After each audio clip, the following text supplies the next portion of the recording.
بتشتغل في مجال الاي كوميرس، عندك مشكله كبيره جدا في المحتوى البيعي بتاعك. المحتوى بتاعك ما بيأتراكتش العملاء عشان يدخلوا يكملوا عمليات الشراء داخل الاونلاين ستور.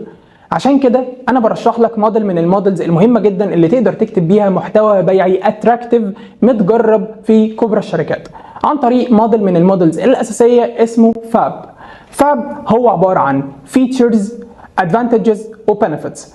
مهم جدا ان انت تدخل في الموضوع على طول وتكتب مواصفات وتفاصيل المنتج بتاعك في الاعلان. مهم جدا تبدا تعرف العميل مميزات المواصفات دي، قد ايه العميل هيستفاد من المواصفات اللي موجوده جوه البرودكت بتاعك. وثالث مرحله والمرحله الاهم هي البنفيتس. البنفيتس هو العائد اللي هيعود على العميل من المميزات الخاصه بالمنتج بتاعك.